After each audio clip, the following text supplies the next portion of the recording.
1 বর্গ কিলোমিটারের 100 ভাগের 1 ভাগের চেয়েও ছোট এই সান্তা ক্রুজ দ্বীপ, যেখানে 816 জন মানুষ কোনো মতে ঠাসাঠাসি করে তাদের জীবন পার করছে। জনসংখ্যা এখানে এতটাই বেশি যে একজন মানুষ পুকুরের মলের পাশেই তার দৈনন্দিন ব্যায়াম করছে এবং বিশৃঙ্খল জীবনের নতুন পরিবর্তন শুরু করে। এই দ্বীপে আসার পর থেকে চারদিকে শুধু মানুষ আর মানুষ দেখতে পাচ্ছি আমরা। যেখানেই চাই মানুষ আমাদের সামনে এসে উপস্থিত। এই ভিড়ের রাস্তায় একা থাকা সত্যি অসম্ভব এবং কয়েক ডজন মানুষ একই ছাদের নিচে বসবাস করেন। এই ঘরে কয়জন মানুষ বাস করেন? প্রায় 10। এটি একটি সাধারণ বাড়ির সাধারণ কক্ষ। এখানের জীবনযাপন দেখলে আপনি অবাক হয়ে যাবেন। এখানের মানুষ ঘর বাড়ির চেয়েও বড় সমস্যায় ভুগছেন, যা তাদের জীবনকে দুর্বিষহ করে তুলছে। পৃথিবীর সবচেয়ে বেশি ঘনবসতিপূর্ণ দ্বীপে আপনাকে স্বাগতম। কলম্বিয়ার মূলভূমি থেকে 2 ঘন্টার নৌকাযাত্রার দূরত্বে অবস্থিত এই দ্বীপটি একটি ফুটবল মাঠের চেয়েও ছোট এবং প্রতি বর্গ কিলোমিটারে 68,000-এর মতো মানুষ এখানে বসবাস করে। এমনকি বিশ্বের সবচেয়ে ঘনবসতিপূর্ণ শহর হংকংয়ে এই হার 6,749 জন। দ্বীপটিতে মাত্র 4টি রাস্তা রয়েছে। পুরো জায়গাটি কংক্রিট দিয়ে তৈরি। এখানে কোনো গাড়ি বা মোটরসাইকেল নেই। দ্বীপের ভিতরে প্রবেশ করার সঙ্গে সঙ্গেই আমরা এখানকার জনসংখ্যার ঘনত্ব বুঝতে পারলাম। মানুষ, পশু পাখি, ঢেউ এবং গানের শব্দ একত্র হয়ে আমাদের কানে বাজতে শুরু করলো। চলুন তাদের মুখেই শুনি এখানের গল্প। আমরা কি আপনার বাড়ির ভিতরে দেখতে পারি? আসবেন, আসুন। তেমন কিছুই নেই, ভিতরে অনেক অন্ধকার।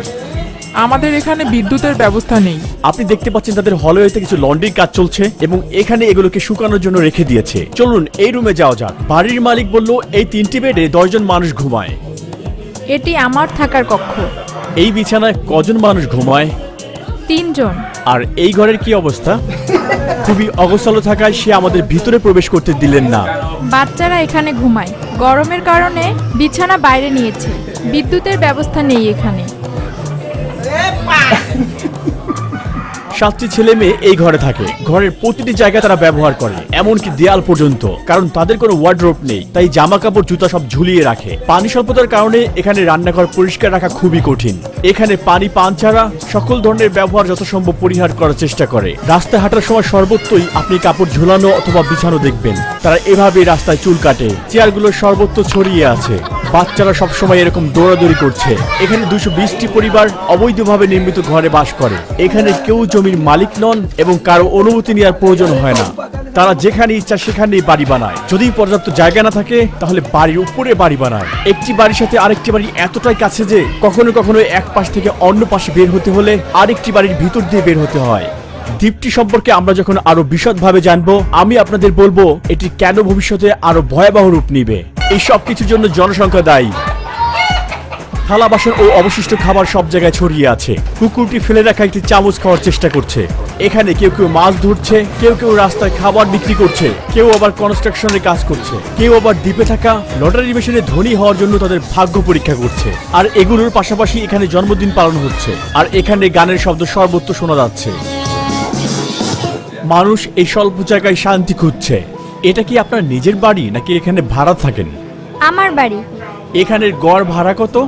এখানে কিছু লোক ভাড়া থাকে। কিছু লোক আছে যারা এখানের বাসিন্দা না। তারা $50 থেকে $75 ভাড়া দিয়ে থাকে। এছাড়া বিদ্যুৎ এবং ইউটিলিটি বিল দেয়। এখানে বড় বড় যৌথ পরিবার রয়েছে। বিবাহিত সন্তানদের তারা দ্বিতীয় তলায় থাকতে দেয়, কারণ এখানে থাকার মতো তাদের পর্যাপ্ত জায়গা নেই। এই দ্বীপটি কতটা ছোট তা আপনাদেরকে ভালোভাবে বোঝানোর জন্য আমি এটা শেষ প্রান্তে এসেছি আর এখান থেকে হেঁটে চলে যাব অপর প্রান্তে। আর এই পুরোটা সময় আমি মোবাইলে টাইমার ব্যবহার করব। চলুন দেখি কত সময় লাগে। এই সংকীর্ণ রাস্তায় হেঁটে আমরা পথ খুঁজে সামনে এগিয়ে যাচ্ছি। এখানে গোপনীয়তা প্রায় অসম্ভব, কারণ যেখানেই যাচ্ছি মানুষ ছড়িয়ে আছে। এখানে মোট জনসংখ্যায় শিশুরাই আধিপত্য বিস্তার করে। মাত্র 4 থেকে 5 কদমের মতো জায়গায়ও শিশুরা তাদের কল্পনার খেলার মাঠ বানিয়ে ফেলে। দ্বীপটিতে একটি স্কুল, একটি গির্জা, একটি ক্লিনিক, একটি হোটেল, একটি রেস্তোরাঁ এবং 3টি বাজার রয়েছে। আজ থেকে 200 বছর আগেও এই রাস্তা কোলাহল মানুষ কিছুই এখানে ছিল না। প্রচলিত আছে কিছু জেলে এই দ্বীপটি আবিষ্কার করেন। এরপর ধীরে ধীরে তারা তাদের পরিবারকে নিয়ে এখানে বসবাস করতে শুরু করেন। মশার উপদ্রব থেকে বাঁচতে তারা এটা করেছেন। এরপরে প্রবল পাথর, শামুক এবং বজ্র চাপিয়ে এই দ্বীপটিকে বাড়ানো হয়েছে। 2 মিনিটেরও কম সময় লেগেছে। আমরা 94 বছরের একজন মহিলাকে পেয়েছিলাম যে এই দ্বীপ সম্পর্কে সবকিছু জানে। তার জন্ম এখানে, সেখানেই আছে, একদিনের জন্য কোথাও যায়নি। একদিন 12 থেকে কিছু জেলে এখানে এসেছিল। এরপরে তারা এখানে থাকতে শুরু করলো। আর গত 100 বছরে এটা এত বড় হয়েছে। ওই সময় কোনো মোটর ছিল না, কাঠের তৈরি নৌকা ছিল শুধু। যখন আমার জন্ম হয় তখন শুধু এই ঘর আর কয়েকটি ঘর ছিল, এইসবের কিছুই ছিল না তখন। আমরা বিশ্বের দ্বিতীয় বৃহত্তম প্রবাল প্রাচীরের পাশে অবস্থান করতে পেরে ধন্য। খোলা সমুদ্রে 20 থেকে 30 মিটার উঁচু ঢেউ আমাদের উপকূলে পৌঁছালে তা প্রায় 25 থেকে 30 সেন্টিমিটার হয়ে যায়। দেখুন, আপনি এই দ্বীপের চারপাশে যা দেখবেন, উপকূল থেকে 5 থেকে 6 মাইল পর্যন্ত বিশুদ্ধ প্রবাল দ্বারা পরিবেষ্টিত। এখানে কতজন মানুষ বাস করে? 2টা পরিবার থাকে। প্রতিটি পরিবারে 6 জন সদস্য আছে, মোট 12 জন। রান্নাঘর কোথায়? রান্নাঘর চুলাটা এখানে থাকে, এটাই কোনো সমস্যা নেই। আমরা প্রোপেন গ্যাস দিয়ে রান্না করি। একটা নির্দিষ্ট সময় পরে পুষ্টির অভাবে এই কুকুরগুলো আর কখনোই বড় হয় না। সত্যি বলতে এখানে থাকা প্রতিটি প্রাণীর জীবন সীমাবদ্ধ। আমরা এমন একজন নার্স পেয়েছি যে সকল শিশুকে সুস্থভাবে পৃথিবীতে আসতে সাহায্য করেছেন। 40 বছর ধরে বাচ্চা ডেলিভারি করছি। কতজন শিশু? কি এগুলো মনে রাখা সম্ভব নয়। এখানকার বেশিরভাগ বাচ্চাই আমার হাত দিয়ে ডেলিভারি হয়েছে। যাদেরকে আমি ডেলিভারি করেছিলাম এখন তাদের বাচ্চাকেও আমি ডেলিভারি করি।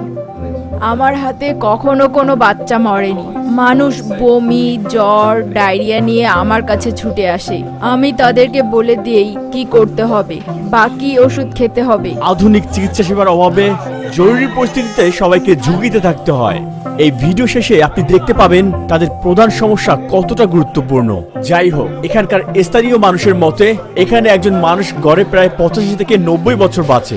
আমার বোন 103 বছরে মারা গিয়েছে। মানুষ এখান থেকে চলে যায় শুধুমাত্র মৃত্যুর পরে, কারণ এই দ্বীপটিতে কোনো কবরস্থান নেই যেখানে মৃত্যুর পরে কেউ তার ভালোবাসার মানুষকে কবর দিতে পারবে।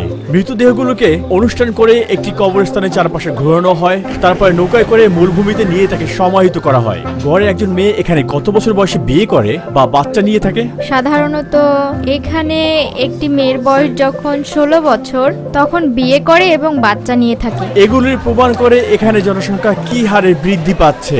একটি পরিবারে সাধারণত কয়টি বাচ্চা থাকে এখানে? 2 থেকে 5 জন পর্যন্ত। এখানের পারিবারিক জীবন অনেকটা ভিন্ন রকম। কোনো রকম আনুষ্ঠানিক বিবাহ ছাড়াই অধিকাংশ দম্পতি এখানে বসবাস করছে। এছাড়াও একাধিক সঙ্গীর সাথে সন্তান লাভ করাও এখানে স্বাভাবিক ব্যাপার। সে বিবাহিত? আমার স্বামী আছে কিন্তু আমি বিবাহিত নই। মানে আমরা স্বাধীন। এছাড়াও মানুষ তাদের ব্যক্তিগত বিষয় নিয়ে ভাবে না, তারা সবসময় তামাশা করে বেড়ায়। এই দ্বীপটির সবচেয়ে বড় সমস্যা হলো আবর্জনা। এর কিছু অংশ সমুদ্রে চলে যায় এবং বাকি অংশগুলো মূল ভূমিতে চলে যাবে। আপনি যেখানেই যান গন্ধ এবং মশার উপদ্রব পাবেন। ভিডিও হচ্ছে অধিকাংশ বজ্রই সমুদ্রে লুকানো। কোনো দ্বিধা না করেই ময়লার পাহাড় তারা সমুদ্রে ফেলে দেয়। তাদের কাছে সমুদ্র যেন ময়লার ভাগাড়। প্লাস্টিক, কাঁচের টুকরা, ধাতব টুকরা এগুলো দ্বীপের আবর্জনার সমস্যারই অংশ। অবিশ্বাস্য হলেও সত্যি, এই সমুদ্রের তলদেশে টয়লেটও পাওয়া যায়। এই দূষিত পানিতে থাকা কাঁকড়া এখানকার মানুষের অন্যতম প্রধান একটি খাবারের উৎস। এই ভাঙা খাঁচা দিয়েই তারা এই প্রাণীগুলোকে শিকার করে থাকে। সমুদ্রে কিছু প্লাস্টিকের ব্যাগ ভাসছে, ওইখানে মানুষ মাছ ধরছে আর সেখানেই মহিলারা কাপড় ধুচ্ছেন। এখানের জীবন বিশৃঙ্খল।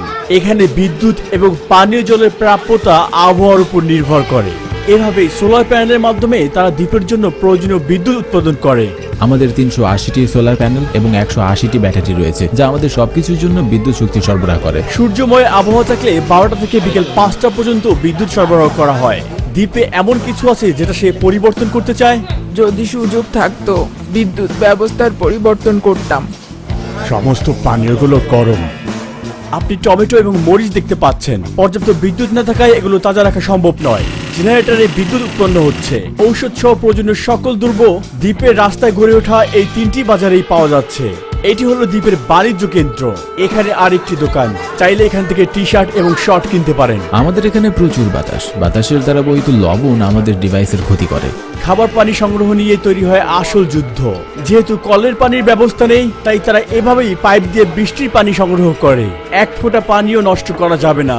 আমরা অনেক কষ্ট করি। এখানে স্বাস্থ্য কেন্দ্রের নিচে আমাদের একটি কমিউনিটি ট্যাঙ্ক আছে, যাকে আমরা দ্বীপের ফুসফুস বলি। যখন বৃষ্টি হয় তখন এখানে আনন্দ এতই বিপুল যে আমরা সেদিন পার্টি করতে চাই। এখানে খরা আমাদের ভয় দেখায়। এখানে বৃষ্টি হতে 7 থেকে 8 মাস সময় লাগে। আমরা সেই মূল্যবান তরল সংগ্রহ করি এবং তারপরে আমরা তা সকল পরিবারের মধ্যে বিতরণ করি। নৌবাহিনী আমাদের এখানে যে সমস্যা তা দেখে। তারা মেয়রের অফিসকে তাদের জাহাজ ব্যবহার করতে দেয়, যাতে তারা আমাদের জন্য কিছু জল আনতে পারে। এখন আমাদের নিকট জল রয়েছে, বৃষ্টি হয় সব ট্যাঙ্কি পূর্ণ। এছাড়াও দ্বীপে কোনো নর্দমার ব্যবস্থা নেই। যদিও বৃষ্টি পানি সরবরাহের ক্ষেত্রে সুখবর বটে, কিন্তু এই বৃষ্টি ঝড় তাদের জীবনকে দুর্বিষহ করে তোলে। যেহেতু দ্বীপের সম্প্রসারিত এলাকাগুলো শক্ত নয়, প্রাকৃতিক দুর্যোগ ঘরবাড়ি এবং রাস্তাকে অনুপযোগী করে তোলে। এই দ্বীপের কোন দিকগুলো তার পছন্দ নয়। শুধু খারাপ বিষয় হলো বর্ষা মৌসুম। যখন বৃষ্টি হয় তখন জোয়ার বাড়ে। এইসব রাস্তাগুলো সমুদ্রের জলে প্লাবিত হয়। সেপ্টেম্বর এবং অক্টোবরে আরও বেশি। সেই মাসগুলোতে এই বাড়িগুলো উঁচুতলা না থাকলে বৃষ্টির পানি কক্ষগুলোতে ঢুকে পড়তো। আমরা এখন সান্তাক্রুজ ডেলি স্লোটের কেন্দ্রে রয়েছি। এটি দ্বীপের একমাত্র স্মৃতিস্তম্ভ, নাম লাপত্রনা। স্মৃতিস্তম্ভ আমাদেরকে ঘূর্ণিঝড় থেকে রক্ষা করে। আমরা এই জনবসতির একমাত্র গির্জার ভিতরে রয়েছি। এটা খানিকটা মেরামতের প্রয়োজন। আপনি কি পুরোহিত? আমি নেতা। এই দ্বীপে অনেক ছোট ছোট বাচ্চা আছে। আমাদের বলবেন আপনার মতে তাদের ভবিষ্যৎ কেমন হবে? মাধ্যমিকের পর তারা আর পড়াশোনা চালিয়ে যেতে পারে না, কারণ মূল ভূমিতে পাঠানোর সামর্থ্য নেই তাদের বাবা মায়ের। এই দ্বীপে 240 জন শিক্ষার্থী এবং 12 জন শিক্ষক আছেন। দ্বীপটির একমাত্র স্কুলে আপনাদের স্বাগতম। এটি প্রথম শ্রেণীর একটি শ্রেণীকক্ষ। পার্শ্ববর্তী দ্বীপে যেহেতু কোনো স্কুল নেই, সেখান থেকেও শিক্ষার্থীরা এখানে পড়তে আসে। আর সেখানে স্কুল পরিষেবা হচ্ছে একটি নৌকা। এখানের প্রতিটা শিশু ফুটবল খেলতে পছন্দ করে, এমনকি মেয়েরাও। তুমি বড় হয়ে কি হতে চাও? খেলোয়াড়। তারা কোন দলে খেলতে চায়? রিয়াল মাদ্রিদ, প্যারিস টিমে, আর্জেন্টিনা।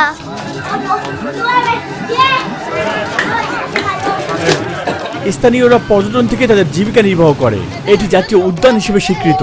দ্বীপটিতে প্রবেশের জন্য তারা $2.5 চার্জ কেটে নেয়। প্রতিদিন শত শত পর্যটকের আগমনে এখানে রাস্তায় আরো কোলাহল দেখা যায়। আমাদের কাছে পর্যটকেরা ঈশ্বরের আশীর্বাদ। তারা সরাসরি বা পরোক্ষভাবে কর্মসংস্থানের উৎস। উদাহরণস্বরূপ আমি একজন বারটেন্ডার। এখানে একজন ব্যক্তির দৈনিক গড়ে বেতন কত? এটা সেজনের উপর নির্ভর করে। ডুব দেওয়ার লোক আছে, সে যদি ভাগ্যবান হয় সে প্রতিদিন $30 উপার্জন করতে পারে। পর্যটক কম থাকলে সে মাত্র $15 উপার্জন করতে পারবে। একজন বারটেন্ডার পর্যটন মৌসুমের উপর নির্ভর করে ব্যয় এবং শ্রমিকদের অর্থ প্রদানের পরে প্রতিদিন $50 উপার্জন করতে পারে। এখানে পর্যটকদের জন্য একটি অ্যাকোয়ারিয়াম নির্মিত হয়েছে, যেখানে স্থানীয় মাছ, সমুদ্রের কচ্ছপ, এমনকি হাঙরকেও খুব সীমিত জায়গায় রাখা হয়েছে এবং পর্যটকদের এই প্রাণীদের সাথে সাঁতার কাটার অনুমতি দিয়েছে। এই জায়গাটি স্থানীয় অর্থনীতিতে উল্লেখযোগ্য ভূমিকা রেখেছে, কিন্তু মানুষ আসলে পরিবেশ তাদের জন্য কি সরবরাহ করছে তার মূল্যায়ন করে না। অতিরিক্ত মাছ ধরা এবং সমুদ্র দূষণের কারণে তাদেরকে মাছ আমদানি করতে হচ্ছে। আপনি যদি এখন মাছ ধরতে যান তখন আর আগের মতো একই পরিমাণ মাছ ধরতে পারবেন না। এখন রেস্তোরাঁয় যে মাছ আছে সেগুলো মূলভূমি থেকে এখানে আনা হয়। এখানে যারা মোরগ পালে তারা সবাই মোরগের লড়াই নিয়ে অনেক উৎসাহী। প্রতি শনিবারে কিছু দ্বীপবাসী এই অনুষ্ঠানে টাকা বাজি রাখে। এই দ্বীপের একমাত্র হোস্টেল এটি। চলো ভিতরে যাই। এখানে পর্যটকদের জন্য একটি শান্তিপূর্ণ পরিবেশ তৈরি করা হয়েছে। এইটি হলো কোলাহলের মধ্যে একটি নীরব আশ্রয়ের স্থান। এত ভিড় সত্ত্বেও দ্বীপে নিরাপত্তা দেওয়ার জন্য একজনও পুলিশ নেই। যেহেতু এই দ্বীপের একে অপরকে সবাই চিনে, তাই তারা এটার প্রয়োজন বোধ করে না। দেখুন, এখানে আমাদের 800 জন মানুষ আছে এবং আমাদের কোনো পুলিশ নেই। তারপরও আপনি ডাকাতি, ছিনতাই বা ছুরিকাঘাত ইত্যাদি দেখতে পাবেন না। আমরা এখানে শান্তিতে বসবাস করি। এখানে আমাদের পুলিশ হচ্ছে আমাদের বয়স্ক বুজুর্গ মানুষেরা। আমরা এখানে সম্মান বজায় রাখি। যদি কোনো ধরনের ঝগড়া, ভুল বোঝাবুঝি বা ঝগড়া হয়, বয়স্করা আমাদের নিয়ে বসে, কে সঠিক তা বের করে, তারপর আমাদের পরামর্শ দেয়। তারপর আমরা হাত মিলাই এবং মনোমালিন্য ভুলে ভাই ভাই হিসেবে থাকি। সব ঠিক হয়ে যায়। তার কি অন্য কোথাও যাওয়ার পরিকল্পনা রয়েছে? আমি সারা জীবন এখানে পার করেছি। এখানে আমার জন্ম আর এখানেই মরবো। সন্ধ্যায় এখানকার বাসিন্দারা আরো সক্রিয় হয়ে ওঠে। আবহাওয়া শীতল হওয়ার কারণে সর্বত্র মানুষে ভরে যায়। সূর্য অস্তের সাথে সাথেই দ্বীপটি পুরোপুরি অন্ধকার হয়ে যায়, কারণ রাতে এখানে বিদ্যুতের ব্যবস্থা নেই। আলোর জন্য মানুষ মোমবাতি এবং মোবাইলের ফ্ল্যাশ লাইট ব্যবহার করে। তারা দিনে এটিকে চার্জ দিয়ে রাখে যাতে রাতে ব্যবহার করতে পারে। বেশিরভাগ মানুষ রাতে তাদের ঘরের বাইরে চলে যায়, কারণ ঘরগুলো খুব ছোট এবং অন্ধকার। তাছাড়া ঘরের ভিতর করার মতো কিছুই নেই। অন্ধকার দ্বীপে আনন্দকে কখনোই বাধাগ্রস্ত করতে পারে না। এখানে ছোট্ট একটি বার রয়েছে যেখানে সবাই জড়ো হয়। রাতের বেলা তারা এটি পান করে থাকে। এখানে সবসময় ল্যাটিন মিউজিক শুনতে পাওয়া যায়। মানুষ এখানে একসাথে নাচ গান করে, কেউ কেউ এখানের খুবই জনপ্রিয় খেলা ডমিনো খেলে। সেই জন্মদিনের পার্টি আমরা এখনো দেখতে পাচ্ছি। এই অনুষ্ঠানের আবর্জনাগুলো এখানে জড়ো করা হয়েছে। বেশিরভাগ মানুষ বাকি বিশ্ব থেকে নিজেকে আলাদা করেছে এবং তারা কখনোই এই জায়গা ছেড়ে যায়নি। তাদের এই ক্ষুদ্র দুনিয়া থেকে বের হওয়ার অথবা উন্নত জীবনযাপনের কোনো ইচ্ছাই নেই। এই সম্প্রদায়ের তাদের জন্মভূমির প্রতি গভীর বন্ধন রয়েছে। তারা সবসময় ইতিবাচক মূল্যবোধের উপর জোর দিতে পছন্দ করে। সান্তাক্রুজ দেল স্লোটের সবচেয়ে বড় সমস্যা হচ্ছে পরিষ্কার পানির অভাব এবং প্রচুর ময়লা আবর্জনা। এই দ্বীপটি এত মানুষ ধারণ করার মতো অবস্থায় নেই। নেতিবাচক দিক থাকা সত্ত্বেও এখানকার মানুষের সম্পর্ক পরিবারের মতো এবং তারা খুশি। ভিডিওটি দেখার জন্য ধন্যবাদ। আমাদের চ্যানেলটি সাবস্ক্রাইব করতে ভুলবেন না। দেখা হবে নতুন ভিডিওতে। সাথেই ছিলাম রুহি চ্যানেল।